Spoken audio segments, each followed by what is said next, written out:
Hey guys, what is up? My name is PandaMaster, and welcome to another video. So part of the reason that I wasn't posting videos for a little bit was mostly because I got into MultiVersus. Pretty much everybody has been, slowly but surely, not even necessarily slowly, getting into this game. I heard all the craze, I heard all the hubbub about it, but I wasn't personally all that interested. I love brawlers, but I'm not super great at them. I, enjoy them casually, that sort of thing. And there were other games I wanted to play. And then Gabe showed up. For all you guys who don't know Gabe, here be Gabe over on YouTube. Be sure to go check him out. He had a stream the other day and I joined and he asked me to play, so I was like, sure, why not? Oh boy. MultiVersus has taken over my life. I'm obsessed with it. I play it every single day. I'm always getting through the daily missions, and as of me recording this video, by the time it goes up, I'll be even further, but I think I'm towards the end of rank 12 of the battle pass for this shortened season out of 15, so I'm almost done. Hopefully I can get there. I'm sure I will. I got like a week still, and it's been like 4 or 5 days since I started playing. But I love this game. I'm obsessed with it. I have, when I'm not playing, I'm usually watching YouTube videos about it, trying to improve, watching other players. I'm just obsessed with this game. You want to face me if I'm Rain Dog? Just throwing that out there. Easily the most underrated character. Easily. Don't even test me, man. Also could fuck you up as Wonder Woman. That's just what I do. But anyway, as the title suggests, I'm getting into the top 5 changes I want to see from MultiVerse. Now, I don't mean any of this in, super bad way. I'm not really angry at MultiVersus for any of this stuff because, it's still in beta. Now, it's all but certain that it's launching in its full state on August 9th, which is a week away. So, if these changes are implemented before then, or at least by then I'm gonna start getting angry. So, all of this, keep in mind, some of them I honestly kind of expect to be in the full release. I'm hoping that they're there because it has a really strong foundation, and there's a couple of them that I'm honestly shocked just aren't a thing. And so, yeah, without further ado, let's get into it. I'm super excited. Number 5, probably the most obvious and honestly most important one to me, kind of, sort of, game chat. For a game that is so built around 2v2 primarily, aka cooperating with someone else, you should be able to openly communicate with them if you wish, even so much as a text chat, or being able to send little things such as be right back or gone a minute, that sort of thing. I did a bunch of matches with this random dude last night that we paired up randomly, just absolutely demolished our opponents, and so we grouped up, started playing a few games. We added each other, but I don't know, if I send him a party invite, I see he's online, maybe tomorrow or something, I send him a party invite. If he's in a game, what happens? Is he going to get that invite? Can he accept it? Will I know? Or should I just send him an invite, wait at the main menu screen for 10 minutes, and then, try again? What? I don't know. There's nothing, there's no way for me to properly communicate with people on the platform. You have to go to Discord or anything else, and that's assuming you already know the person. It's just really complicated and convoluted, and it needs some sort of chat system, preferably text and voice chat, because, again, this is a game that heavily relies on, team coordination. It doesn't necessarily always, you play free-for-all, 1v1, not as important, really not important at all. But for the 2v2s, which is the primary game mode, it's what they recommend you to play. It's what I exclusively play. I don't care about 1v1 or free-for-all, at all. I literally have only played 2v2 in the 17 hours I've put into this game in the last few days. I'm just exclusively playing 2v2, and I want that game chat, so put that in there. Come on. If this is not in there on August 9th, I'm gonna be pissed. Just put it in there. Number 4. This one I'm sure a lot of people won't care about. This one's more specific to me, meaning people with no self-control. and that is, if there is a free rotation character that I don't already own, let me buy it while it's, in the free rotation. Because here's the thing.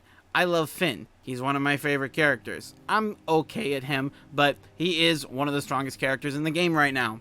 He's currently free. Maybe by the time this video goes up, he won't be, because I don't know. I'm assuming on Tuesday, like with Tuesday, they're gonna switch it up, and so he won't be free anymore. Would be my guess.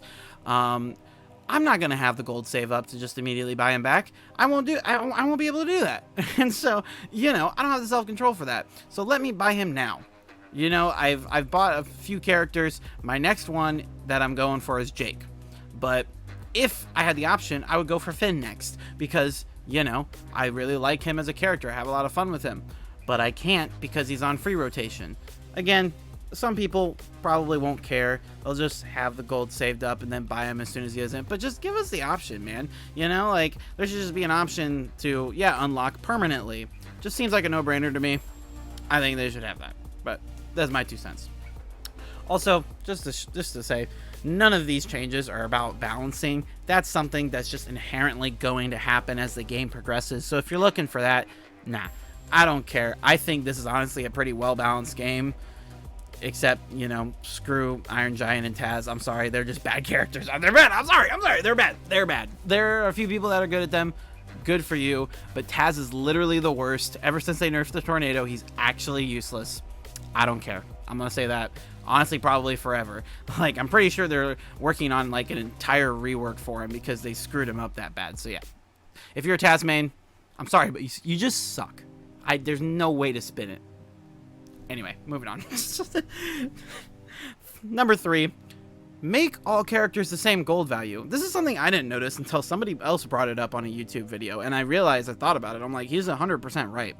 If all the characters are balanced, and you can be able to play any character and do well, why is Iron Giant 3,000 and Shaggy 1,500? Why? Why is there a gold discrepancy between the characters if they're all balanced? It's stupid. They should all be 2K. Leave it at that. Seems like it's another no-brainer to me. Make them all valued, and if anybody bought them before, give them that little bit of the money back. Now, then again, if you bought Shaggy, well, no, if you bought Shaggy at 1,500, that's the dev's fault. You shouldn't have to, you know, pay another 500 for him. Yeah, that's the dev's fault. But knock that price down for Iron Giant. I don't know what they're doing. It's dumb. That's dumb. But anyway, there's something that needs fixed there. Number 2, and this is something that I feel the most strongly about, aside from the game chat, that I think is just kind of dumb, but also I would be shocked if this isn't like integrated into the battle pass in the, you know, the season 1 proper, but I'll be pissed if they don't. And I feel like I need to voice it just so that they know, the devs know, that this is something that needs to happen in case they didn't. Integrate Gleamium into the battle pass. It's dumb. So I get it that in terms of a free-to-play game, the microtransactions, the battle passes, that's where you make your money. You know, the cosmetics, everything like that. I spent $5 to get the Gleamium to get the premium battle pass. That's the only money I've spent on this game so far. I refuse to spend any more. But if I have to spend money every season to get a battle pass because they never give you Gleamium, I'm gonna be a little upset. No matter how much I love the game, I don't want to feel like I'm getting scammed out of money.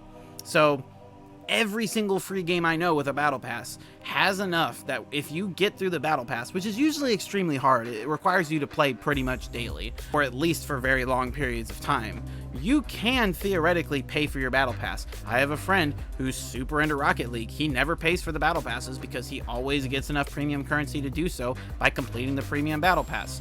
You should be able to do that here. Now, it makes sense that it wasn't necessarily integrated into the little short battle pass that they have because it's only 15 tiers. It's, you know, smaller for a reason. I'm sure that the full battle pass for season 1 is going to cost more Gleamium because it's more tiers. I understand that. But they should at least have given us a little bit of Gleamium. The fact that it is completely absent from the battle pass, both free and premium, is kind of dumb, you know. But like I said, I'm going to give them a pass because it's a shortened season. You know, you probably weren't going to make enough to get the regular anyway. That's fine. But if that's how it's going to be all the time, I'm going to get upset because I don't know the chances of me actually finishing the battle pass. I want to say yes, but knowing my ADHD, something else might take my eye and I could completely fall off this game. And so, you know, I won't have earned that value. And that's how a lot of people are. You know, there aren't too many people that complete the battle pass. So you should reward the people that do. You should be, you know, they're committed to your game, and they're probably spending money elsewhere. Me, I'm cheap. I'm not going to do that. I'm going to get my value's worth. I was raised right. But that's how it should be. I don't know. Like I said, I think it's entirely plausible that they will have it in the full Season 1 Battle Pass, but the fact that they don't have any Gleamium in this shortened Battle Pass has me a little worried. I hope that I'm wrong and that they will have it fully integrated in there. We'll see. And finally, number 1, it's the thing that everybody talks about. It's the biggest negative of the game.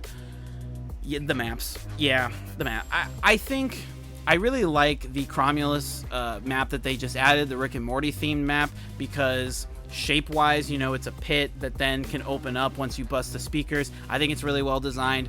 More stuff like that. I don't want just like the basic stages that have maybe like a gimmick or two to help differentiate them. Give us some more variety in there, and I understand that they want to try to keep the competitive scene alive and that they don't want to necessarily go as crazy as some Smash maps with everything moving around, all this sort of stuff. That's fine. You don't necessarily have to do that, but have a little more variety in there. I know a lot of people call Shaggy's Mansion one of the worst maps. I personally really like it because there's some different moving parts going on in there, and I think it, you know, it helps spice up the gameplay a little bit. But there's some others that are just really absurdly basic, and I'm just like, I love the aesthetic of them. I love the, you know, the art style and the music and all of that. I think that's great, but the simplicity of the maps is leaving a little bit to be desired. So introduce more maps in there. I want to say I heard that there's going to be 2 with the launch of Season 1.